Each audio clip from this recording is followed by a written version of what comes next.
You know, I always thought living on a ranch meant peace and quiet, wide open spaces, and freedom. And for a while, it was, but then came the HOA, and with it, a level of drama I never could have imagined. This isn't just a story about a petty neighborhood dispute. This is the story of how my ranch gate became the epicenter of a battle that dragged in the entire county. It all started with a simple letter. I'd lived on this property for years, long before the fancy new housing development and its homeowners association sprouted up next door. My main gate opens onto a road that's been a public access point for as long as anyone can remember. It's how I get my livestock in and out, how feed gets delivered, and frankly, how I get to the grocery store. The letter, penned by the HOA president, let's call her Karen, was polite on the surface but dripping with passive aggression. It suggested that my gate was an eyesore and that my agricultural activities were lowering the aesthetic value of their pristine community. It went on to inform me that the HOA had voted to install a decorative boulder and some lovely landscaping right in front of my gate, not blocking it, of course, just beautifying the area. I tried to reason with them. I called Karen, explaining that this wasn't just some side entrance, it was the lifeline of my working ranch. Her response, well, maybe you should consider a more modern, less disruptive lifestyle. I was stunned. This wasn't just about a gate anymore. It was about my entire way of life being dismissed as an inconvenience. A week later, I came home to find a massive multi-ton boulder placed squarely in front of my gate. A crew was busy planting perfectly manicured shrubs around it. My access was completely blocked. I couldn't get my truck and trailer out. A hay delivery was scheduled for the next day. Panic set in.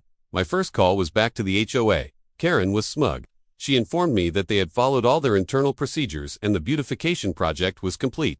When I mentioned it was blocking a public access road, she laughed and said their lawyers had assured them it was community property. That's when I decided this was no longer a neighborhood squabble. This was a fight I had to win. One spent the night poring over old county maps, property deeds, and public records. My grandfather, who bought this land, was meticulous, and there it was, in black and white, a public right-of-way, an easement recorded with the county decades before the first brick of that HOA was ever laid. The road my gate opened onto wasn't their community property. It was a county road. The next morning, I wasn't on the phone with the HOA. I was on the phone with the county road and bridge department. I explained the situation, faxed them the documents, and waited. The supervisor, a grizzled old-timer named Frank, sounded intrigued. He said, "Let me get this straight.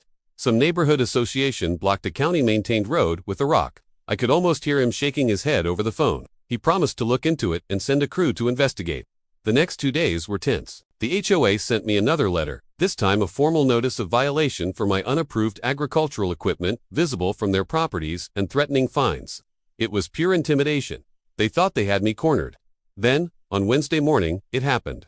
I heard the rumble of heavy machinery. It wasn't my hay delivery. It was a massive front-end loader and a dump truck, both proudly bearing the county emblem. Several county vehicles pulled up, and out stepped Frank himself, along with a sheriff's deputy. Karen and a few other HOA board members came scurrying out of their houses, phones out, already recording and looking indignant.